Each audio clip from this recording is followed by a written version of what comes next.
Tonight on WVW Broadcast Network News, my guest is retired FBI agent David Baldovin. We're going to talk about, infiltration of our nation at all levels by the Islamo-Nazis.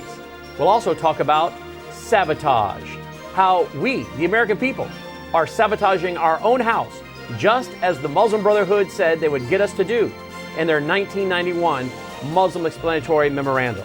WVW Broadcast Network News begins right now.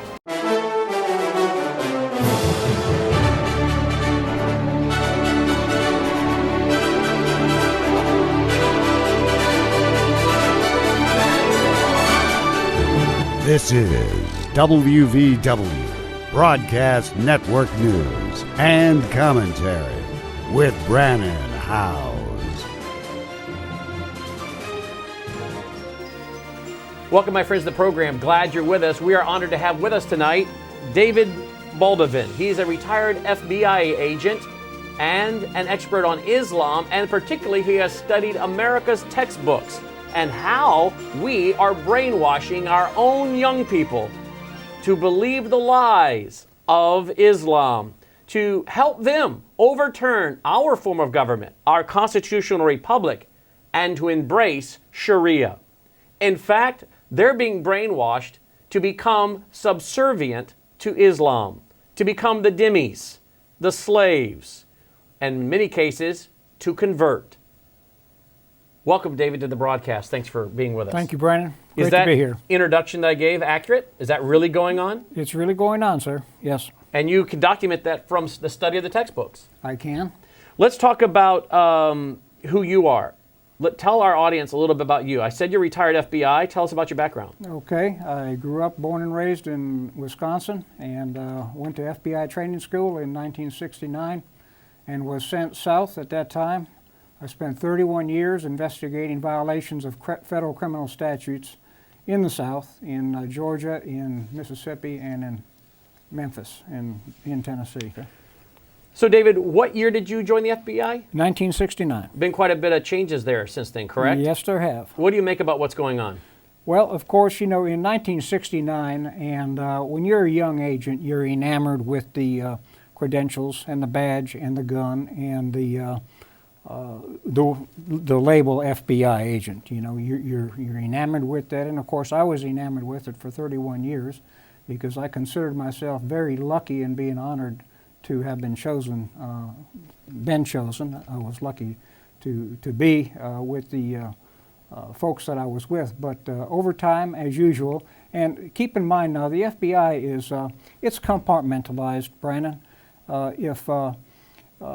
We sometimes wonder why aren't all FBI agents educated on all aspects of the violations of the laws. Well, we know about the various aspects that we're investigating. So you see, I know agents right now who did what I did, violations of criminal statutes, but they don't necessarily know or understand the subject matter that we're going to talk about today.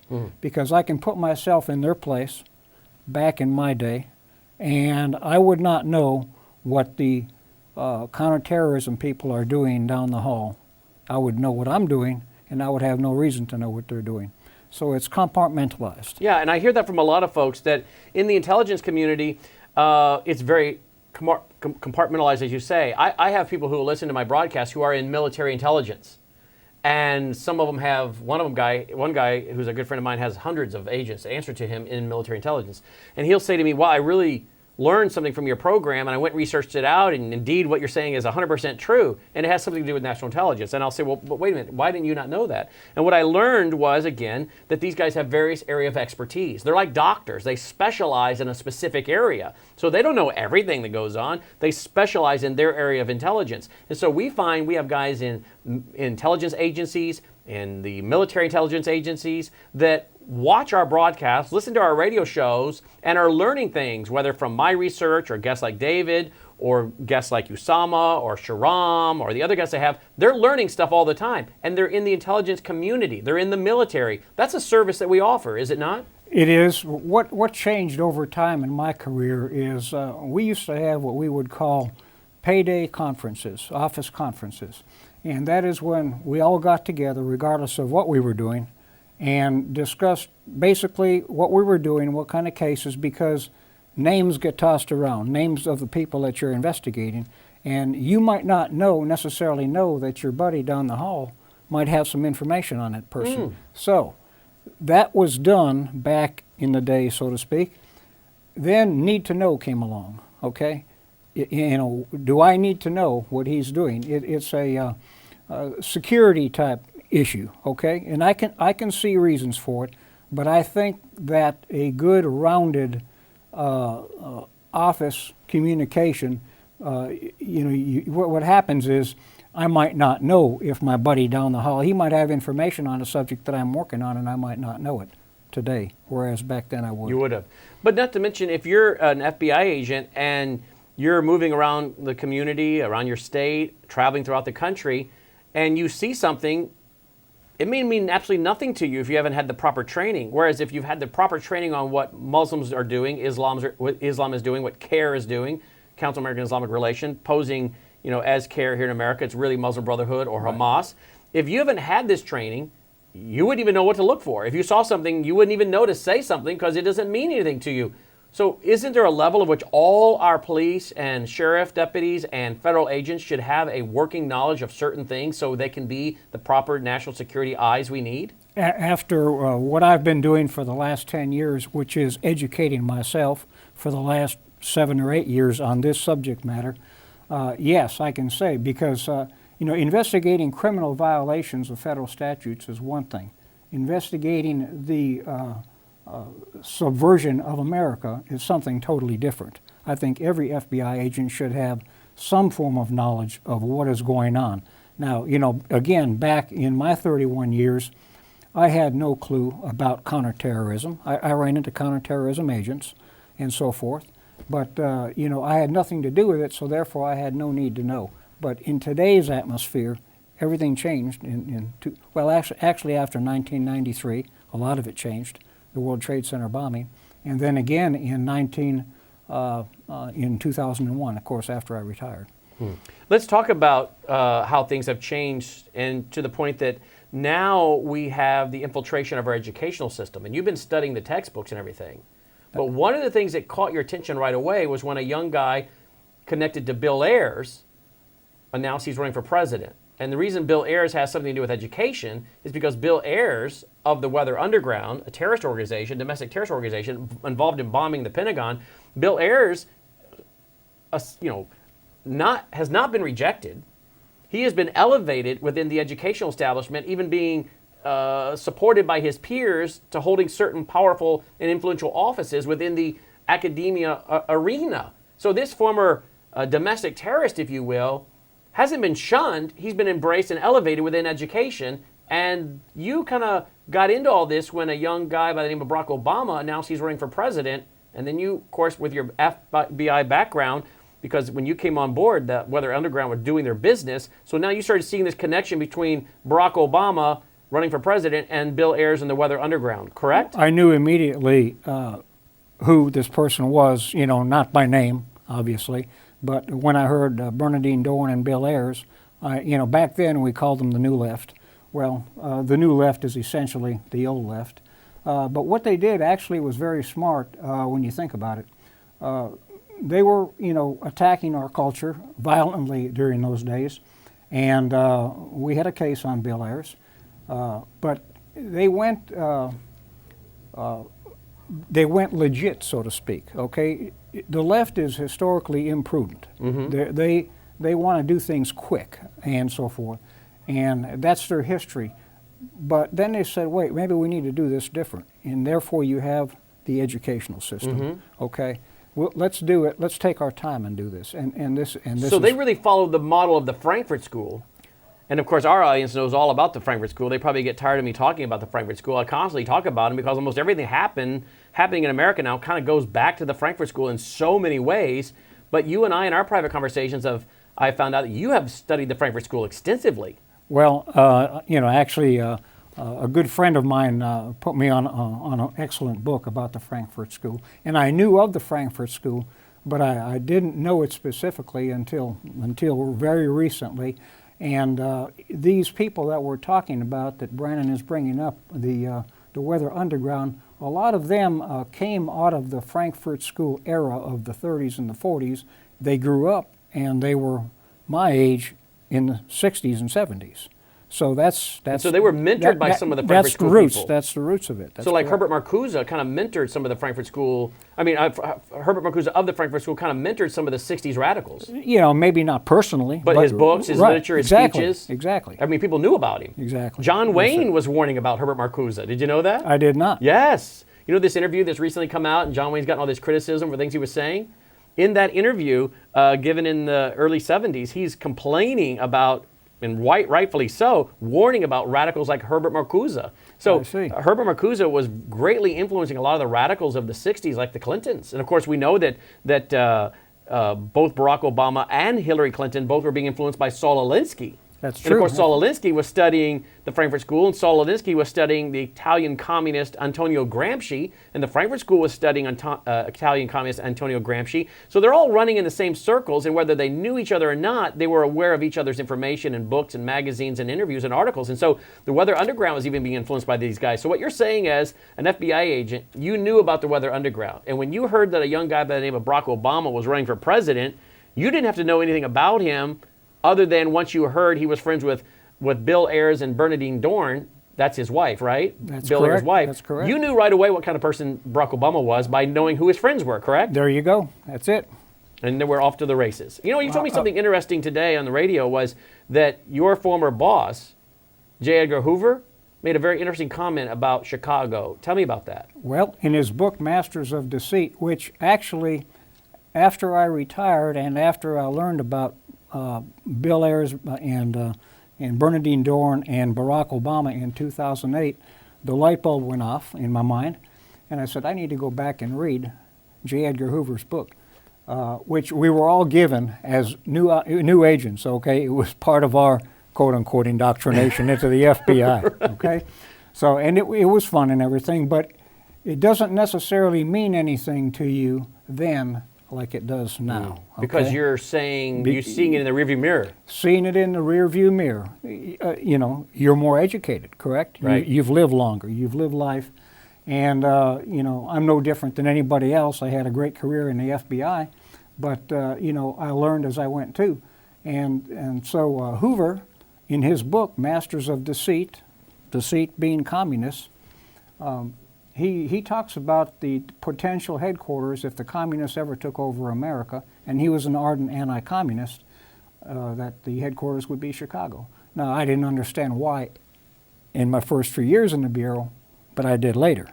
That's where Saul Alinsky was, and that's where a big, you know, communist movement was in the blue-collar workers of the unions as well. The unions, that's correct. And not only do you have Chicago being, you know, where Saul Alinsky was running, but you have a Marxist who studied under Saul Alinsky, a former Jesuit priest, Gregory Galuzzo, who was the one that brought Barack Obama to Chicago and taught him community organizing and social justice extensively. And of course, Gregory Galuzzo went on in the 80s to revamp and expand what is known as the Gamaliel Network. This is the Marxist interfaith network that was involved in shutting us down in 4 out of 5 cities in April of 2018. And Barack Obama says that Gregory Galuzzo helped him to win the primary in Iowa against Hillary Clinton and become president. So this guy, Greg Galuzzo, the former Jesuit, who loved Saul Alinsky, helps bring Barack Obama to Chicago, gets him involved in this. So not only do we have that,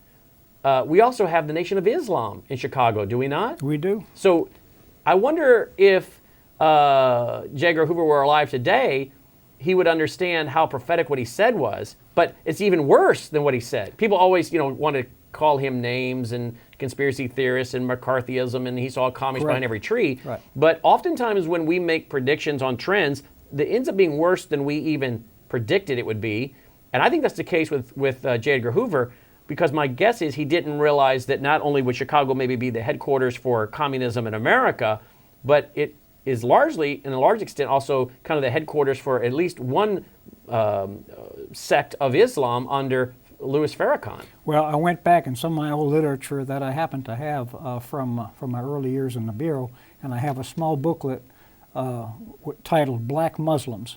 And back then, we had folks, and I was not one of them, that were, the book talks about the Muslim recruitment in the prisons, which is a big recruitment area today even. So, but it was going on back then.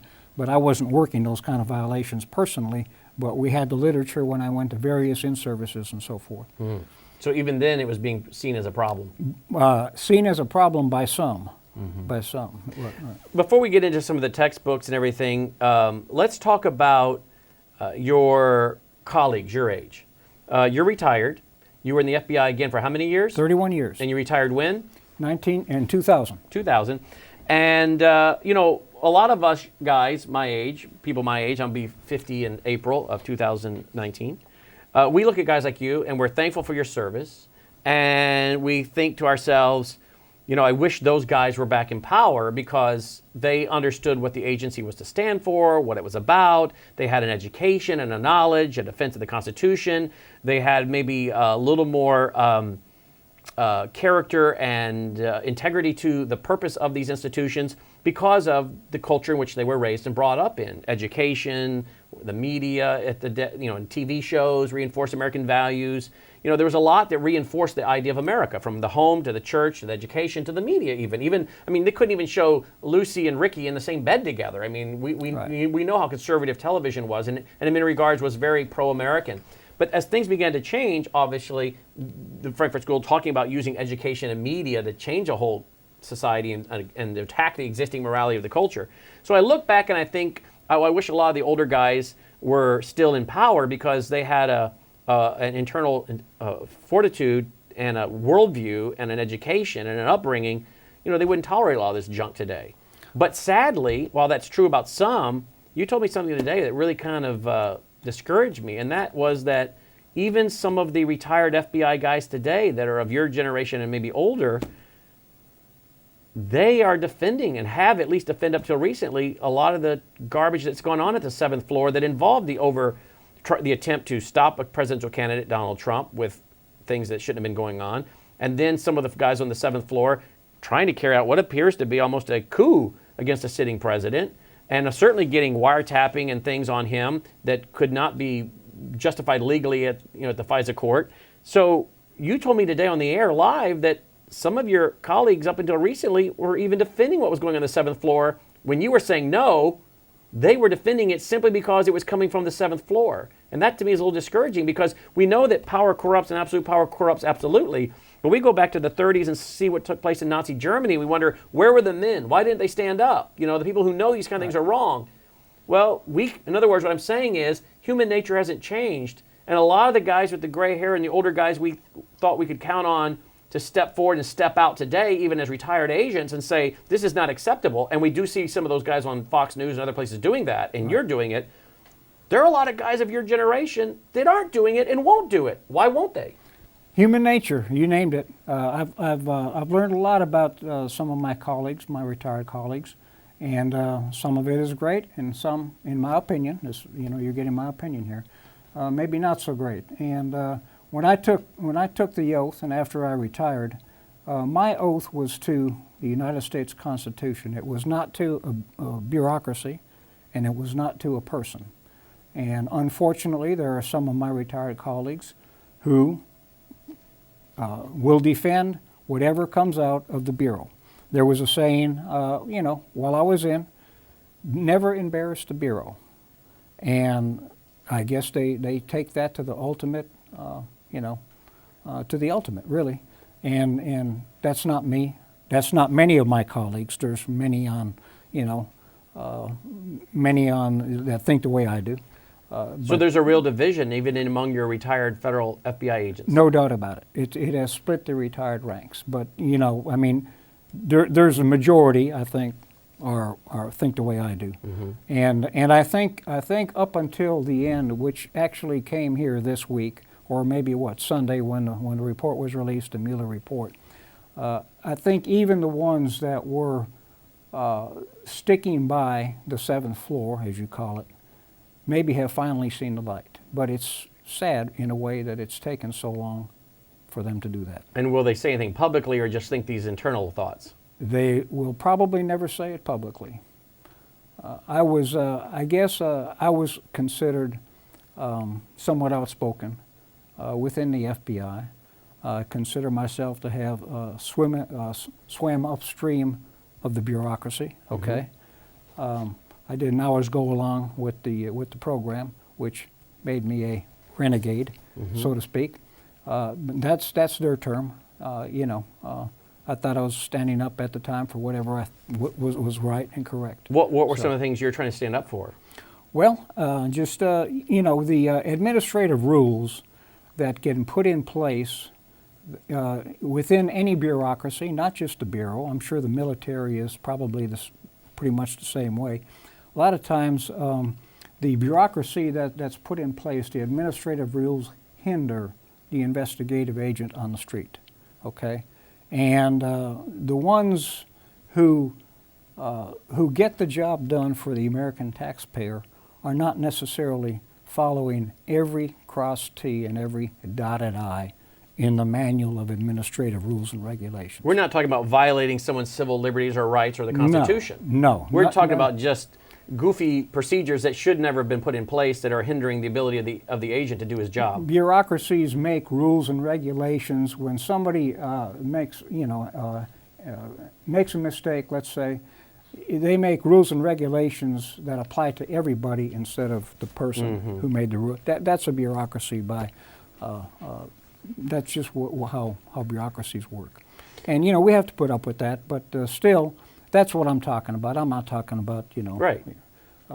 Violations of civil rights or anything like that. And yet we see those kind of rules now coming into play where we are going so far to protect the jihadis that you can almost not be involved in any kind of vetting or saying anything. I mean, our mutual friend Phil Haney found out that as he was at the Department of Homeland Security, they convened a grand jury against him, criminal charges as well, because he dared to go after, in the sense of investigating and violating the civil liberties, I guess, of jihadis overseas, right?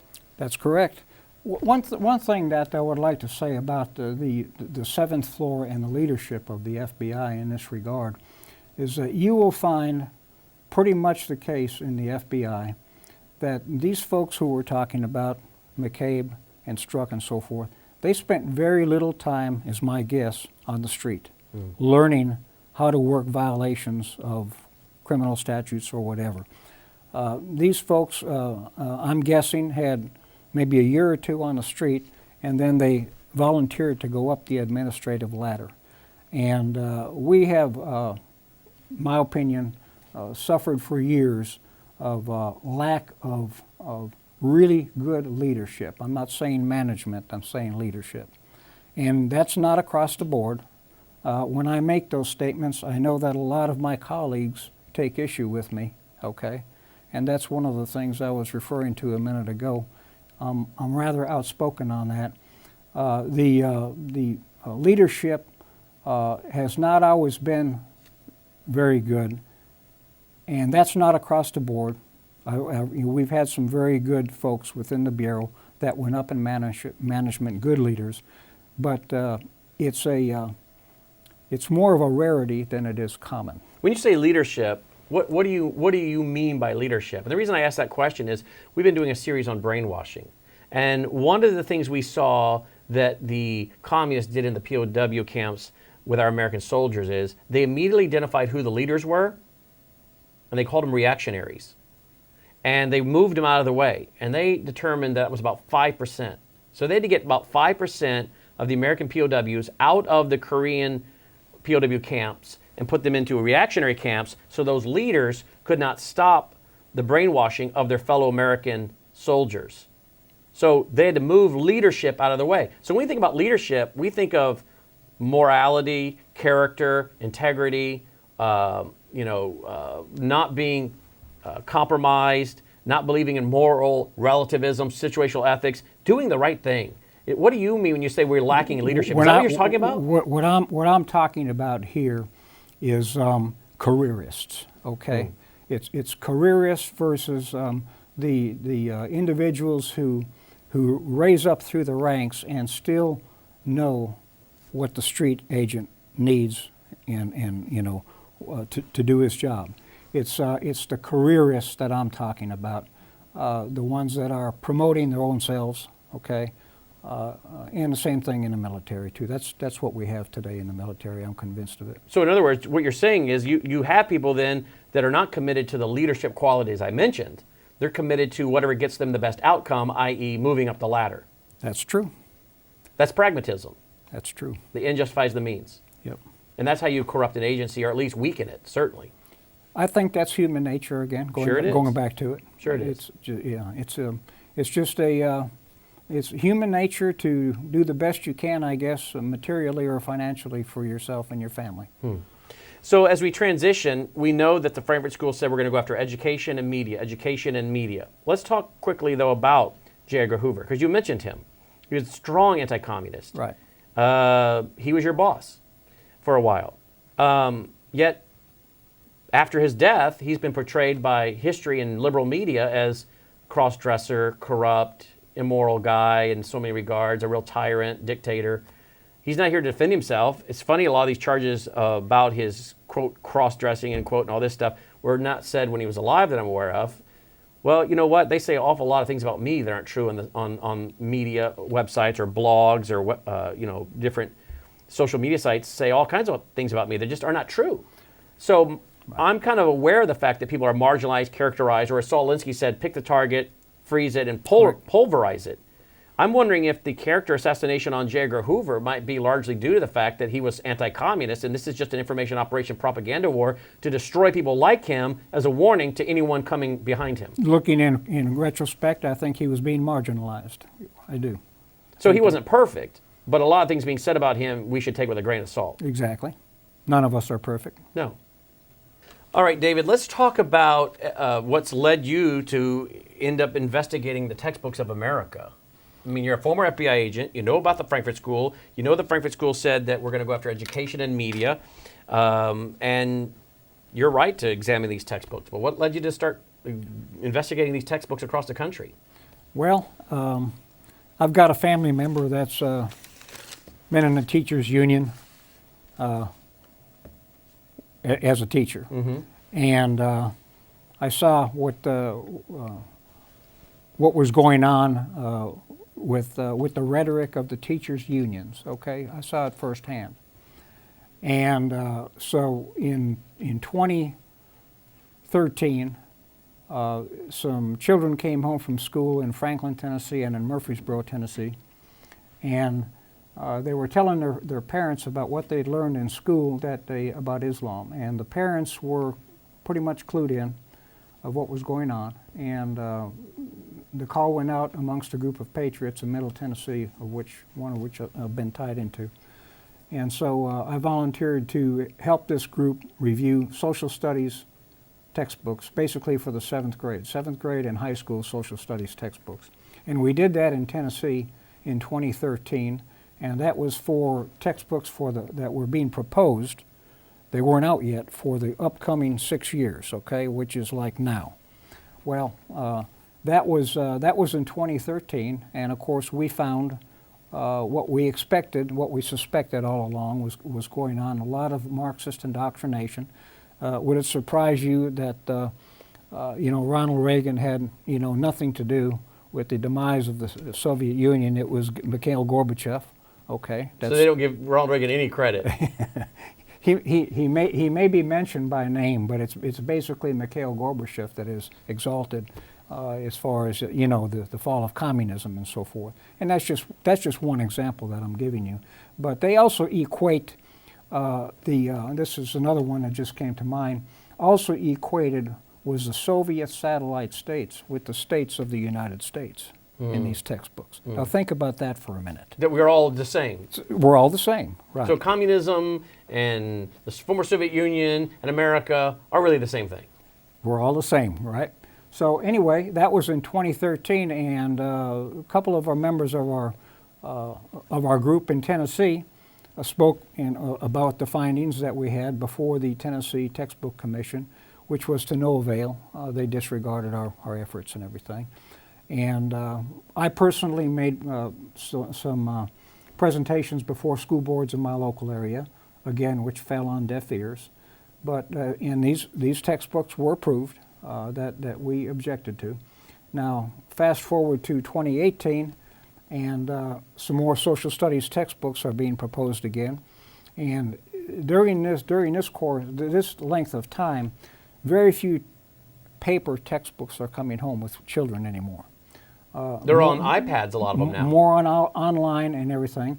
And even back with the hardcover textbooks, we had to research to see what their sources were. Okay, now you've got to research and try to find out what the sources are that the teachers are cobbling together these textbooks now from online sources. So who are the online sources? And that's who you have to research. And you know, we've got a team that would do that, which is I was one of them. But this time around in 2018, which is the report that you have in front of you for this one specific textbook, was coordinated by Truth in Textbooks out of Texas. And we did this across the country. We had people this time from New York State, from Ohio. My review partner on this textbook was in Los Angeles, California. And 4 of us would team up for a specific textbook, and 2 would do one half and 2 would do another. So the report that I brought with me today for you is just an example of what we did. It's the textbook that I reviewed. And there's no names on it. They're submitted without the reviewer's name, which would be, you know, my name and 3 other people. So we delete the names of the people involved in the reviews. But it's not hard once you have some knowledge of history. You know, the attack that's made on us, Brannon, okay, is that who are we? Okay, we're not teachers. What do we know? That's the attack that's made on us. But some of us are teachers. Some of our group are in fact teachers. The lady who is the ultimate decider on these has a lifelong. She's a lifelong educator, and actually she is the one who researched and found out that the Saudi Arabians in the 70s is who started this these Middle Eastern studies, okay, that now populate our universities and so forth. And the charge then was to minimize Muhammad, okay, minimize Muhammad in the textbook, in the American textbooks, and also to soft pedal things. So you're saying that a foreign government, Saudi Arabia, is using money to influence what is taught in America's textbooks to America's children. Is that what you're saying? We buy gas and oil, don't we? Yes, we do. And we did until recently from Saudi Arabia and the Middle Eastern countries. So, you know, in effect, we're funding our own demise. And this is exactly what Ronald Reagan, when he had a U.S. Department of Education conduct a study in the early 80s, they put out a report called A Nation at Risk. It was the name of my second book because of that report. And what they declared was that the leftists have been infiltrating our textbooks in America to the point and undermining our way of life and our form of government and brainwashing our children, that Ronald Reagan's commission on A Nation at Risk declared that if a foreign government or foreign nation had done to our educational system what we have done to ourselves, we would consider it an act of war. It's definitely an act of war. And yet here we're letting them do it. We also know that here in Tennessee, where you're from and I'm from, our own congressman established back in the 40s what was known as the Reese Committee. And the Reese Committee found that the globalist, progressive, socialist foundations were using money to influence the textbooks of America to teach collectivism, socialism, not American ideas of individual liberty, individual rights, or constitutional republic. So this is a war that's been going on a long time, and now it involves not only the progressive, socialist, Marxist, it's now the Islamists. So that's that red-green axis. Bill Ayers, a neo-Marxist, right, and now the Islamist. So they're all infiltrating our textbooks with that red-green axis of promoting socialism, progressivism, globalism, and now Islam. And then you got the United Nations involved with our United Nations curriculum and the National Standards Common Core and everything tied all the way back up to the United Nations. Of course, that's been going on since at least George H. Bush, when he unveiled America 2000. They're brainwashing our kids. No wonder 58% of millennials, according to a Pew survey in November 2017, want to live under some form of communism, be it communism, fascism, or socialism. I mean, we've got a real problem. They don't know what communism is. They don't, do they? They do not. The word communism has more or less been erased. What use words? It's they use now? globalism. Globalism or social justice. Social justice. What people should know is that these textbooks, Pearson Publishing, is a UK corporation. Okay, these books are being published not in America, for American children, and there's Arabic money behind it, behind Pearson. Well, and I think we're headed to a European world government system. I think we're headed to a Eurocentric world government system, and so I guess I wouldn't be shocked that you have people out of Europe trying to tear down America. The Europeans have been trying to get their hands on our system and tear us down into a socialist system for a long time. Haven't we always been told how educated and how highly more educated the Europeans are than us, Right. deplorables? Yeah. Well, let's not forget about Cecil Rhodes and the Rhodes Scholar. I mean, Bill Clinton was one. George Stephanopoulos was one. I mean, we could keep going down the list. And of course, Rhodes Scholars, Cecil Rhodes, his whole thing was to educate people in the area of education and media and economics and government to push for world government out of, again, a Eurocentric world government. So should we be shocked that now somehow they've been able to get the textbooks to come out of that area that trash America? I ran across a pretty neat quote quite recently, Brannon, from Thomas Jefferson, I believe it was. And he said he would rather be judged by an agrarian than by a professor. I thought that was pretty interesting and insightful. Absolutely. Well, let's talk about some of the stuff you're finding in these textbooks. I mean, they make light of the Crusades. In other words, they paint the Crusades as being the Crusades. They rose up, and the Crusaders did, and they were just wiping out the Muslims. They were unprovoked, and they were just being barbaric. The evil Christians. Yeah. The evil militant Christians. The term militant in this textbook prefaces militant Catholicism, okay? But you don't see militant that prefaces the word Muslim. Now, also in the textbook, and it jumped out at me in the first chapter when I was looking at it, is the fact that the Christians threw the Muslims out of the Muslim land in Spain. Well, it wasn't Muslim land. It was Christian land to begin with. The Muslims invaded and took over Christian land. So the Christians were rightfully reclaiming their land. But the way it's written up in the textbooks is untrue. It's rewriting history. Well, not to mention the fact that we have the Muslims were slaughtering them, and they took a long time before they finally got up and did something about it. Did they not? They did. And that, I'm sure the textbooks aren't telling you that. No. I mean, this wasn't like they said, "Hey, let's go out and kill some Muslims." The Muslims were attacking them, and they waited a long time to start defending themselves and fighting back. Vienna, right? And it was a war. Right. You know, the same thing is true with Egypt. A lot of people today would think Egypt, oh, that's a Muslim nation, and always has been. But our friend Usama Dakdak, who's born and raised in Egypt, sits at this news desk, and you've got his Quran sitting right there, don't you? He dedicates it to his country people and the fact that his fellow Egyptians were once Christian. Yeah. I mean, here he is. I did not realize that David knew Usama until recently. He's good friends with Shahram Hadian. I mean, you're good friends with Bill Warner. All of them sit at this news desk, been here. Either they have a show with us or they've sat here and done programming with us. But here he is. He brought with him today our broadcast partner Usama Dakdak's Quran that he translated. When I say translated, Usama speaks perfect Arabic. That's his native tongue. And as you see, he's not too good at speaking English sometimes, but he's very good at speaking Arabic. And he writes in Arabic and speaks in Arabic a lot of the time. And so what he did is he took the Quran and he translated it perfectly, word for word, from Arabic into English. Whereas about 18 of the other translations, they've been whitewashed. They've been cleaned up. He doesn't do that. He translates it accurately. But he will tell you Egypt was a Christian nation, or you could even say little c Christian nation, Coptic Christians. But many people today say, oh, that's a Muslim nation, always has been. No, the Muslims moved in and slaughtered them. And to this day, the Christians better be very careful. And if Usama were to go back there, he says he would be arrested before he even got out of the airport. And we know that his daddy was planting Baptist churches all over Egypt. And they finally burned down and got rid of all his daddy's churches. So again, I bet the textbooks don't say this about how the Muslims are treating Christians in Egypt or other parts of the world, are they? The textbooks are silent on all of the issues that you just mentioned. Yes, sir.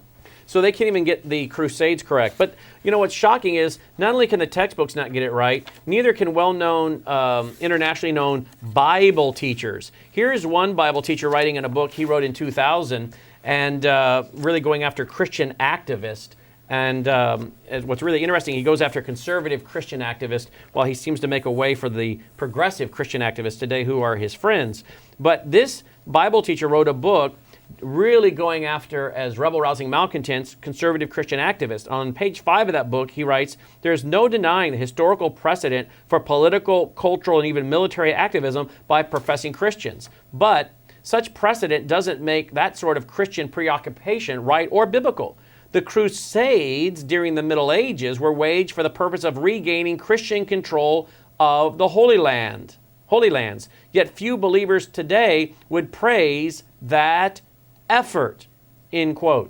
Well, that isn't really true, because what was being waged was a self-defense, was it not? I mean, they'd been sitting there getting slaughtered and finally said, this is it. And they got organized and started fighting back. So this is not an accurate statement, is it? I don't believe it is, no. And yet this is coming from a well-known Bible teacher. The point I'm making is this brainwashing has infiltrated, this fake history has infiltrated the minds of people that should know better, and then they go and put this kind of stuff in books written to the Christian audience. So you and I are not only trying to re-educate Americans who are being influenced by the textbooks, sometimes we're trying to re-educate Americans who are being influenced by what are supposed to be the conservative evangelical pastors, aren't we? That's true, yes, sir. What are you running into? I know that we run into a lot of problem with a lot of the pastors. There are a lot of good, real pastors that agree with us, get their information here from other places, like from Usama and Sharam and Bill Warner and others. But we're running into a real problem with the pastors of America. You're running into it with your former friends in intelligence community. You're seeing what's happening in the intel community, in the military. I can tell you this is happening with pastors, but have you had any impact with the pastors? Have you had any interaction with them? And if so, what are you seeing? Actually, good and not so good. We had as you may or may not know, that Sharam Hadian, who you referenced earlier, he came over to Tullahoma, Tennessee this past October of 2018, at the invitation of a local pastor in that community who will step forward. He's a courageous person. And he invited Sharam to his church, and I was a part of that effort to get Sharam over there. But we had another pastor that declined to make his church available for the venue, so we had to go with what we had to begin with. So it was he looked at Sharam online on Sharam's website, and said he didn't agree with it and he couldn't go along with it, so that was that. So we got, one good one and one that needs to be convinced. I'm not gonna label somebody bad just because of that. This is a work in progress, as you well know. So you're trying to win him over? Of course. Good. Yeah, we never say never quit. Yeah, and we have won people over, haven't we? We have. I know we have, and you have as well, haven't you? Yes. So we were talking last night at dinner, and you and David, who's sitting off camera here, David Boras, who was a retired police chief, who was in the military for 23 years, as you know, and he was a sheriff deputy and then a police chief in a suburb of Atlanta. We were talking at dinner last night, and one of the things you guys were saying is, well, what is your end goal, Brannon? What is it you're trying to accomplish as you build and expand this network and interview people and bring in new hosts and create new shows for these guys? And I don't know if you liked my answer or not, you can tell me, but I basically said that what we're trying to do here is just provide education, that I've become under the strong conviction that what we're dealing with here is a information operation, brainwashing campaign, fake news, revisionist history, re-education, brainwashing, propaganda war, whatever you want to call it.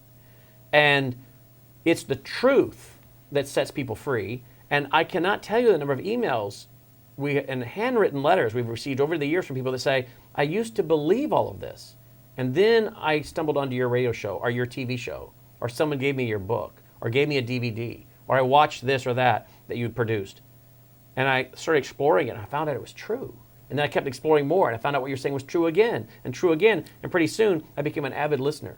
and an avid reader of your materials. And now I just talk about this all the time to my friends, trying to convince them. But it was the education. We had to unbrainwash them. How about that phone call we got today online from Mexico? Well, It was, you know, why don't you tell our audience about that? Because that was amazing. that was an amazing. Tell them about it. Yeah, well, Brannon had me live radio today on his radio network, and we were discussing, as we have here, the textbook issue and the educational system. And at the end of the presentation, we took a couple of phone calls, and one of the calls came from Mexico. And I think she said that she had abandoned her country. She had. She had abandoned. She couldn't live in America. She was embarrassed and ashamed of America. She was an expat, and so she moved to Mexico. And since moving down there, and she came across some missionaries, I believe she said maybe from Mississippi. That's right.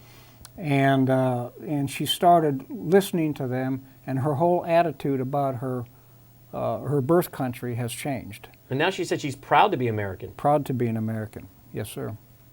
And again, education. She said it was the textbooks. It was her education and her textbooks that had brainwashed her and caused her to hate America so much she could not see herself living in America. She called in from Mexico. That was a great call. I don't think we've ever had a call from Mexico. New Mexico, but not Mexico.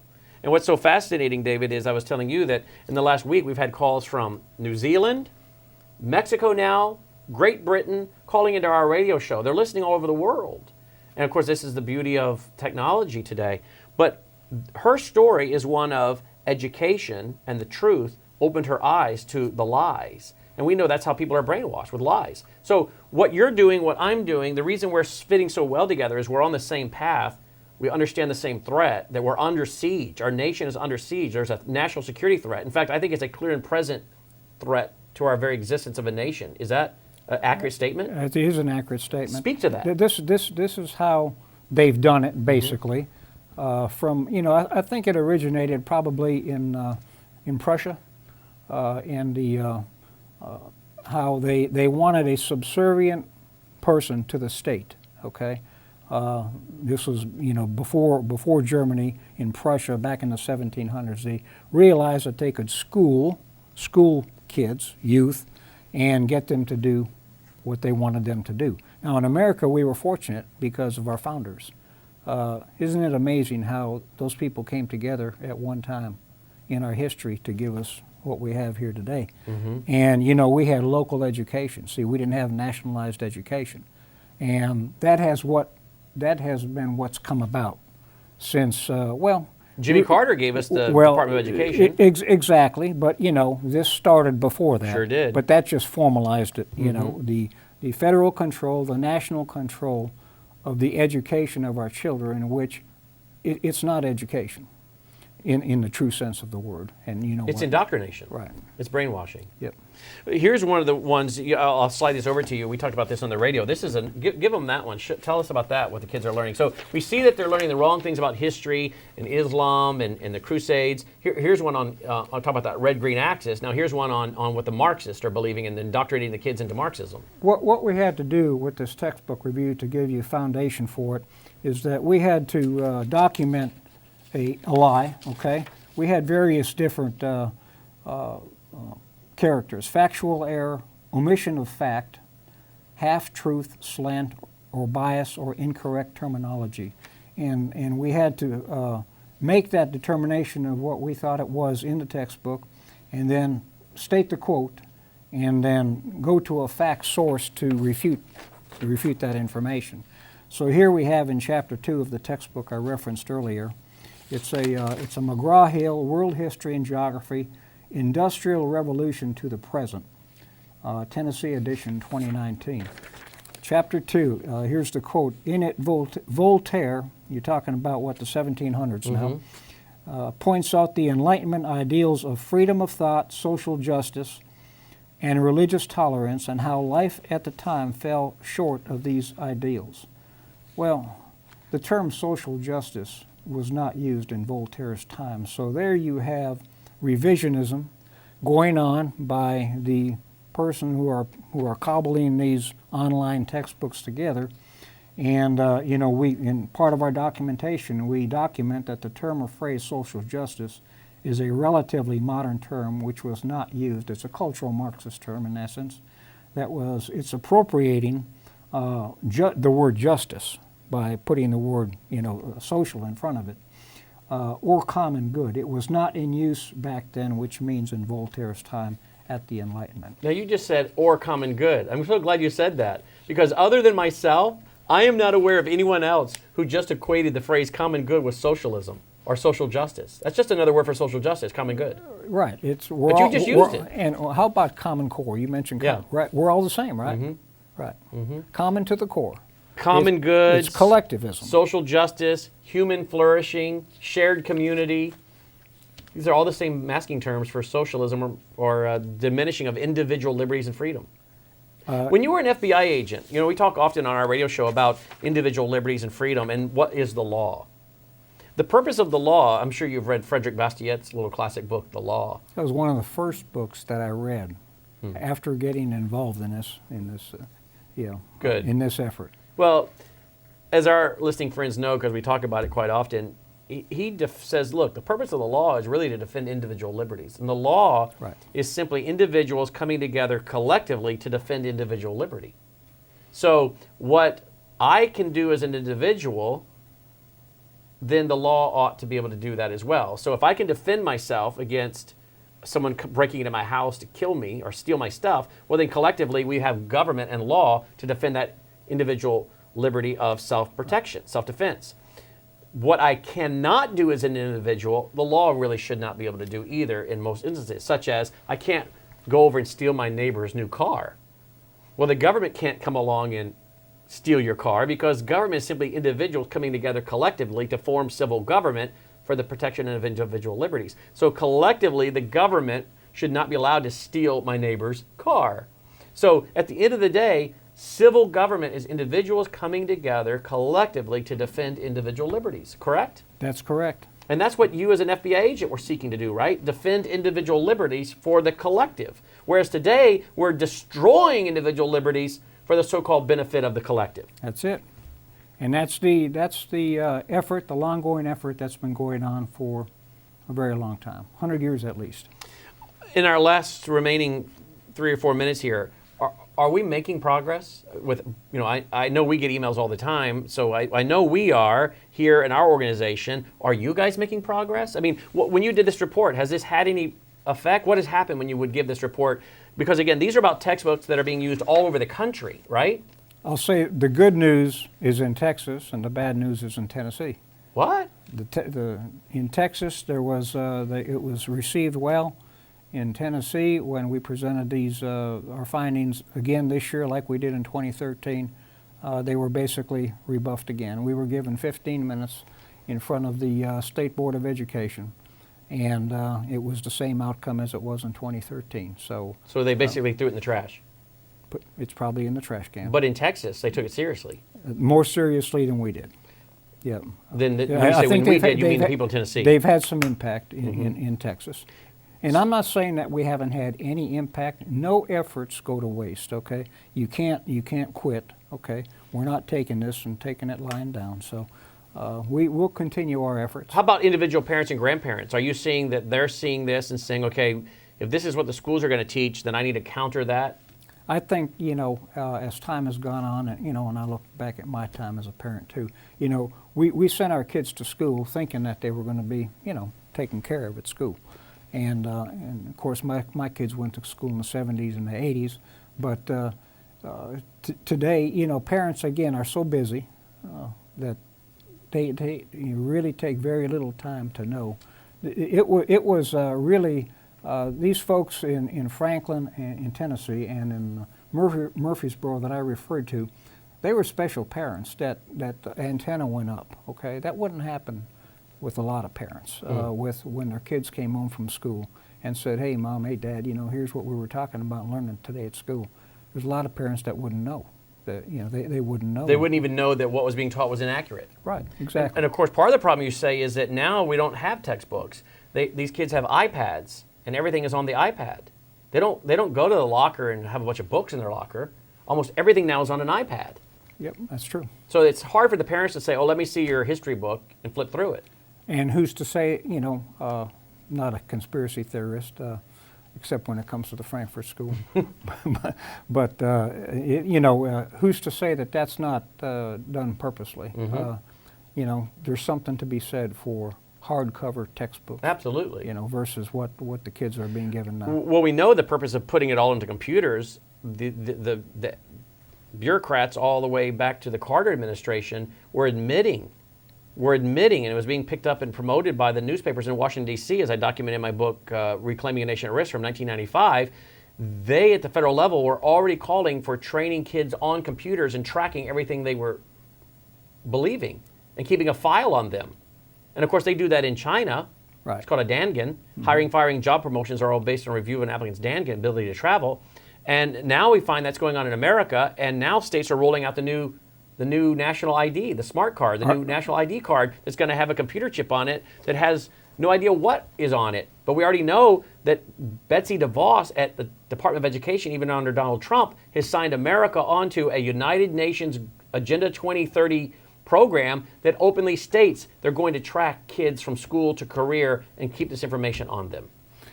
Are you familiar by chance with what's going on in Franklin, Tennessee? No. To this day? No. Williamson County Schools, they've imported evidently some videos from the Southern Poverty Law Center in Williamson County Schools on white privilege. So here you have a school system that's teaming up with who? Southern Poverty Law Center. Mm-hmm. And radical group. Right, hard left group, mm-hmm. and so there you have that situation too. That's going on right as we speak. Mm. Do you have a website? I do not. Do you have a website of this you want to promote? Truth in Textbooks. If a person were to Google that, you will find it's a group in Texas, and it's headed up by retired Lieutenant Colonel Roy White. Roy White, Truth in Textbooks, out of it. Texas. Just Google it. Google it. Yahoo it or whatever. Thank you so much for being with us, and thank you for your service to our country. You're very welcome. Thank you. Folks, I hope you appreciate what we're doing, what we're bringing to you here. Again, we are a listener-supported network. We do what we do because of the fact you're behind us. You stand with us, and you help us. It's very expensive to do television and to do it professionally, not to mention radio, and we have many shows we produce from this studio, many guys that sit at this news desk and produce their TV shows. We don't charge them to produce their TV shows. We offer them TV shows, we bring them in, we put them up in a hotel, we produce their shows, and we distribute them. We recently signed a $24,000 a year contract just for streaming. So just your ability to stream our programs on your iPhone, your iPad, your Android, on our Roku channel, on our website, through our app, that all comes from a streaming service. We pay $24,000 a year just for that. That doesn't count all the other stuff we pay. So it's very important that you partner with us at wvwfoundation.com, wvwfoundation.com. You can also join the Situation Room, and that supports what we do as well at situationroom.net. Well, thank you so much for watching. Until next time, I'm Brannon Howse. Take care.